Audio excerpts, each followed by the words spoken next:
Saudi Arabia యెమెన్పై బాంబుల వర్షం కురిపించింది.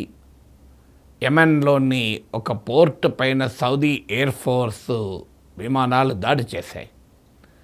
సాధారణంగా సౌదీ అరేబియా యెమెన్పై దాడి చేసింది అనడంతోనే మనకేమనిపిస్తుందంటే సౌదీ అరేబియాకు ఇరాన్ బ్యాక్డ్ హూతీల మధ్య ఘర్షణ అనుకుంటాం.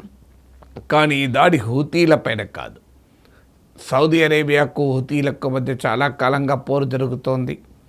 హూతీలు సౌదీ అరామ్కో లాంటి ఆయిల్ ఫెసిలిటీస్ పైన గతంలో అటాక్ చేశారు. సో హూతీలకు ఇరాన్ అనుకూలము. ఇజ్రాయెల్ అమెరికా కూడా హూతీలపైన అటాక్ చేసింది. కానీ ఇది సౌదీ అరేబియా హూతీల మధ్య కాదు పోరాటం. ఇంట్రెస్టింగ్గా ఇది సౌదీ అరేబియా యునైటెడ్ అరబ్ ఎమిరేట్స్ల మధ్య ఘర్షణ. ఈ సౌదీ అరేబియా యునైటెడ్ అరబ్ ఎమిరేట్స్లో వాస్తవానికి మిత్రదేశాలు అలైస్, అలాగే మిత్రదేశాలే కాదు హూతీలకు వ్యతిరేకంగా కలిసి పనిచేస్తున్నారు కూడా. యాంటీ హూతీ కోయలిషన్ కూడా సౌదీ అరేబియా యూఏఈ. మరి సౌదీ అరేబియాకు యూఏఈకి క్లాష్ ఏంటి?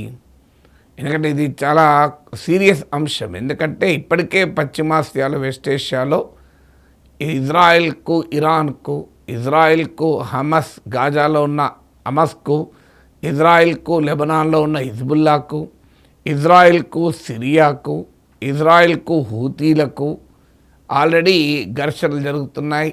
అమెరికా ఇరాన్ పైన హూతీలపైన అటాక్ చేసింది.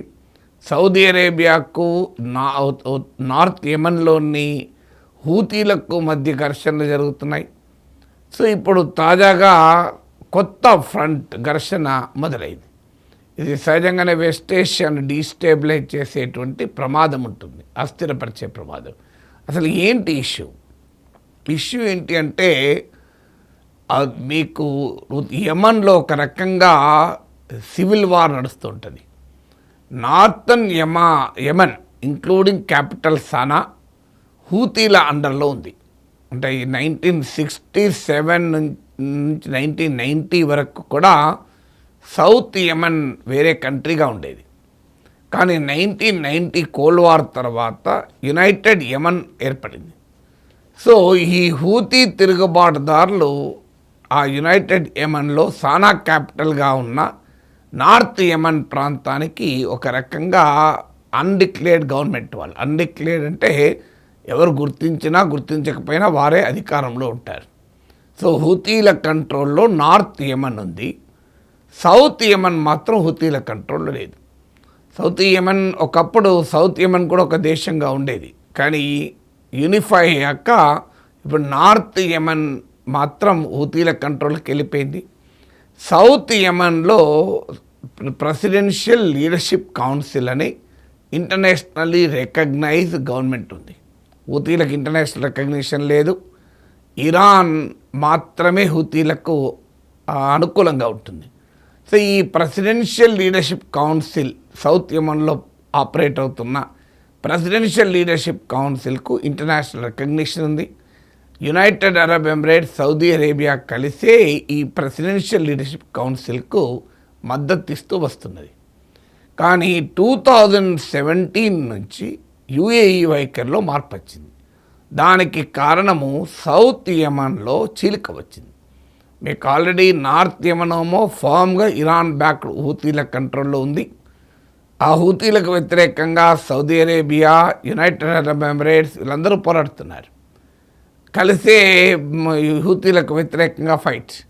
కానీ ఈ సౌదీ యుఏఈ అలయన్స్లో బ్రేక్ వచ్చింది సౌత్ యెమెన్లో జరిగే పరిణామాల వల్ల. సౌత్ యెమెన్లో అధికారంలో ఉన్న ప్రెసిడెన్షియల్ లీడర్షిప్ కౌన్సిల్కు వ్యతిరేకంగా మరో సెపరేటిస్ట్ గ్రూప్ ఎమర్జ్ అయింది. దాని పేరే సదరన్ ట్రాన్సిషనల్ కౌన్సిల్, ఎస్టీసీ అధీనంలో సౌత్ యెమెన్లో కొంత భూభాగం ఉంది. అంటే ఇప్పుడు చూడండి, నార్త్ యెమెన్లో ఇరాన్ బ్యాక్డ్ హూతీలు ఉన్నారు. ఈ హూతీలను సౌదీ అరేబియా వ్యతిరేకిస్తోంది, యుఏఈ వ్యతిరేకిస్తోంది.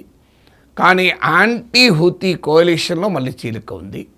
సౌత్ యెమెన్లో ఉన్న అటు ప్రెసిడెన్షియల్ లీడర్షిప్ కౌన్సిల్ కానీ ఇటు సదరన్ ట్రాన్సిషన్ కౌన్సిల్ కానీ రెండు హూతీలకు వ్యతిరేకమే. కానీ మళ్ళీ సౌత్ యమన్లో ఉన్న యాంటీ హూతీ కోalition రెండుగా విడిపోయింది. సో ఇప్పుడు సదరన్ ట్రాన్సిషన్ కౌన్సిల్ చేతిలో కూడా కొంత భాగం ఉంది. ఇప్పుడు ఆ సదరన్ ట్రాన్సిషన్ కౌన్సిల్ ఆధీనంలో ఉన్న ముకల్లా పైన సౌదీ అరేబియా దాడి చేసింది. అంటే ఏంటి కాంట్రవర్సీ? సౌదీ అరేబియానేమో ప్రెసిడెన్షియల్ లీడర్షిప్ కౌన్సిల్కు అనుకూలం, యునైటెడ్ అరబ్ ఎమిరేట్స్ ఏమో సదరన్ ట్రాన్సిషన్ కౌన్సిల్కు అనుకూలం. అంటే సౌదీ అరేబియా ఇవి రెండు హూతీలకు వ్యతిరేకమే, కానీ సౌత్ యమన్కి వచ్చే వరకు రెండు భిన్నమైన వర్గాలకు అనుకూలం. అధికారంలో ఉన్న అది అఫీషియల్గా ఇంటర్నేషనల్ కమ్యూనిటీ గుర్తించిన ప్రభుత్వమైన ప్రెసిడెన్షియల్ లీడర్షిప్ కౌన్సిల్కు సౌదీ అరేబియా అనుకూలం, యునైటెడ్ అరబ్ ఎమిరేట్స్ ఏమో సదరన్ ట్రాన్సిషన్ కౌన్సిల్కి అనుకూలం. ఎందుకంటే ఈ సదరన్ ట్రాన్సిషన్ కౌన్సిల్ ఆధీనంలో కూడా కొన్ని ఇంపార్టెంట్ ట్రేడ్ రూట్స్ ఉన్నాయి, పోర్ట్స్ ఉన్నాయి, ఆయిల్ రిసోర్సెస్ ఉన్నాయి. కనుక ఇటు సౌదీ ఇంట్రెస్ట్ వేరు, యూఏ ఇంట్రెస్ట్ వేరు. ఇక సదరన్ ట్రాన్సిషన్ కౌన్సిల్ వాదన ఏంటంటే సౌత్ యమన్ అనే దేశాన్ని తిరిగి ఏర్పాటు చేస్తామని. సో సౌత్ యమన్ అనే కంట్రీ 1990 కన్నా ముందు ఉండేది, ఇప్పుడు దాన్ని సెపరేట్ కంట్రీగా మళ్ళీ ప్రకటించాలి అని. కానీ సౌదీ అరేబియా మాత్రం యూనిఫైడ్ యమన్, హూతీలను తరిమి కొట్టి యమన్ మొత్తాన్ని ఒకే దేశంగా ఉంచాలని సౌదీ అరేబియా లక్ష్యం. ఎందుకంటే సౌదీ అరేబియాకు యమన్తో 1300 కిలోమీటర్ బార్డర్ ఉంది. సో అందువల్ల సౌదీ అరేబియా యూరప్కు ఎక్స్పోర్ట్ చేసేటువంటి ఆయిల్ ఈ ప్రాంతం ద్వారా వెళ్ళాలి. అందుకే యమన్లో ఒక స్టేబుల్ యునైటెడ్ రెజీమ్ ఉండాలి అన్నది సౌదీ అరేబియా కోరిక. సో అంటే ఇక్కడ చూడండి, మిత్రపక్షాల మధ్యనే విభేదాలు. హూతీల మీద ఫైట్ చేయడంలో సౌదీ అరేబియా, యుఏఈ ఒకటే. కానీ ఆ హూతీలను ఫైట్ చేసే సౌత్ యమన్లో ఉన్న పార్టీస్ మధ్య డివిజన్. ఒకరేమో అధికారికంగా ప్రభుత్వంలోగా ప్రపంచ దేశాలు గుర్తించిన ప్రెసిడెన్షియల్ లీడర్షిప్ కౌన్సిల్కి సౌదీ అరేబియా మద్దతు ఇస్తుంటే, ఆ అధికారిక ప్రభుత్వానికి వ్యతిరేకంగా అంటే సౌదీ బ్యాక్డ్ గవర్నమెంట్కి వ్యతిరేకంగా పోరాడుతున్న సౌత్ యమన్లోని మరో సెపరేటిస్ట్ గ్రూప్ అయిన సదరన్ ట్రాన్సిషన్ కౌన్సిల్కి యుఏఈ మద్దతు ఇస్తుంది. ఇప్పుడు ఈ తాజాగా మరి బాంబు దాడులు ఎందుకు అంటే, యునైటెడ్ అరబ్ ఎమిరేట్స్కు చెందినటువంటి షిప్స్లో భారీ ఎత్తున ఆయుధాలు ఈ సదరన్ ట్రాన్సిషన్ కౌన్సిల్ ఆధీనంలో ఉన్న ముకల్లా పోర్టుకు వచ్చాయి. యుఏఈ వాదన ఏంటంటే, హూతీల మీద ఫైట్ చేయడానికి సౌత్ యమన్లో ఉన్న యుఏఈ బలగాల కోసమే మేము ఈ ఆయుధాలు పంపించాం అంటున్నారు. ఎందుకంటే యుఏఈ బలగాలకు కూడా సౌత్ యమన్లో ఉన్న హూతీలపైన ఫైట్ చేయడానికి. కానీ సౌదీ అరేబియా వాదన ఏంటంటే, ఇది హూతీల మీద పోరాడే యుఏఈ బలగాల కోసమని పంపించిన ఆయుధాలు అని చెప్తున్నారు. కానీ సౌత్ యమన్లో ఉన్న ప్రభుత్వానికి వ్యతిరేకంగా పోరాడుతున్న ఎస్టీసీ కోసమే. దీనివల్ల ఎస్టీసీ బలపడి సౌదీ అనుకూల ప్రభుత్వాన్ని తోసేసి సౌత్ యమన్ని ఇండిపెండెంట్ కంట్రీగా చేసుకోవటానికి యుఏఈ సహకరిస్తోంది అని. సో అందువల్ల సౌదీ అరేబియా, యుఏఈల మధ్య ఘర్షణ ఏర్పడింది.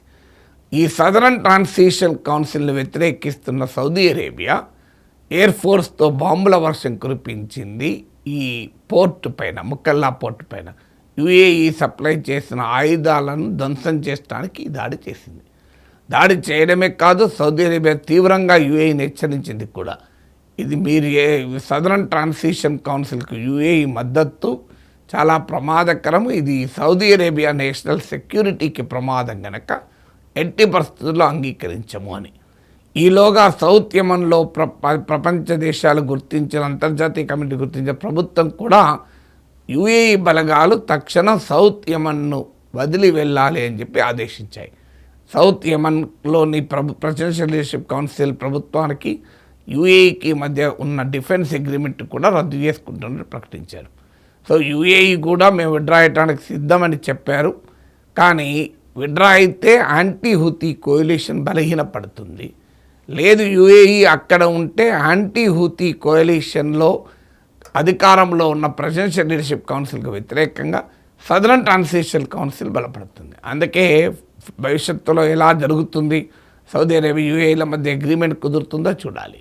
సో ఫండమెంటల్గా ఎవరి ఇంట్రెస్ట్ వాళ్ళు. సౌదీ అరేబియానేమో యూనిఫైడ్ యమన్ కోరుకుంటుంది హూతీలను తరిమి కొట్టి, యుఏఈ ఏమో హుతీలపైన పోరాడుతూనే సౌత్ యమన్ను సెపరేట్ కంట్రీ చేయాలన్న సదరన్ ట్రాన్సిషన్ కౌన్సిల్కి మద్దతు ఇస్తోంది. కానీ ఈ సౌత్ యమన్లోని అధికారిక ప్రభుత్వానికి సౌదీ అరేబియా మద్దతు, ఇన్ఫ్యాక్ట్ యుఏఈ కూడా మద్దతు అఫీషియల్గా. ఒకవైపు సౌత్ యమన్ ప్రభుత్వానికి మద్దతు ఇస్తూనే సౌత్ యమన్ను ఇండిపెండెంట్ కంట్రీగా చేయాలనే సెపరేటిస్ట్ గ్రూప్ కూడా యుఏఈ మద్దతు ఇస్తోంది.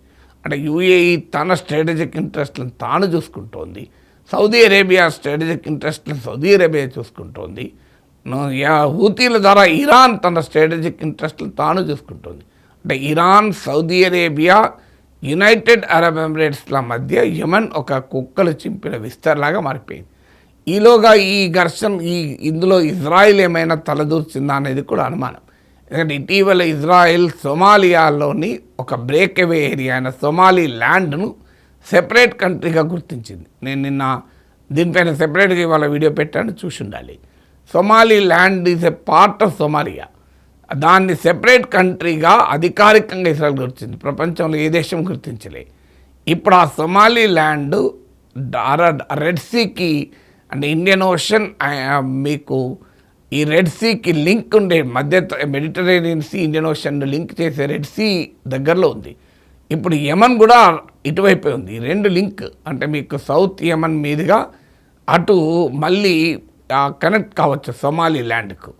అందువల్ల ఇజ్రాయిల్ కూడా ఈ సదరన్ ట్రాన్సిషన్ కౌన్సిల్కి ఏమైనా మద్దతు ఇస్తోందా అనే అనుమానం కూడా కలుగుతుంది. సో సౌదీ అరేబియాకు ఇజ్రాయిల్కు మధ్య ఇప్పటికీ సంబంధాలు నార్మలైజ్ కాలే. కానీ అబ్రహాం అకార్డ్ అనుగుణంగా అమెరికా ఆధ్వర్యంలో ఇజ్రాయిల్ యుఏఈ మధ్య సంబంధాలు నార్మలైజ్ అయ్యాయి. అందువల్ల UAE, Israel, southern transition council nexus ఏమైనా ఏర్పడుతుందా అని, అది తమ ఇంట్రెస్ట్లకు నష్టం అనేది సౌదీ అరేబియా వాదన. సో ఈ పరిణామాల వల్ల ఆనందపడేది ఇరాన్ బ్యాక్డ్ హుతీస్. ఎందుకంటే తమ హుతీల ఆధీనంలో ఉన్న సానా క్యాపిటల్, యమన్ క్యాపిటల్ సానా కూడా తమ కంట్రోల్లో ఉంది. నార్త్ యమన్ తమ కంట్రోల్లో ఉంది. తమను వ్యతిరేకించేటువంటి Saudi Arabia, UAE, presidential leadership council, southern transition council, Israel ఇలా వీళ్ళు విడిపోయి ఉన్నారు. తాము మాత్రం యునైటెడ్గా ఉన్నాం కనుక అల్టిమేట్గా ఇది హూతీలకు ఈ పరిణామాలు చాలా ఆనందాన్ని కలిగిస్తాయి.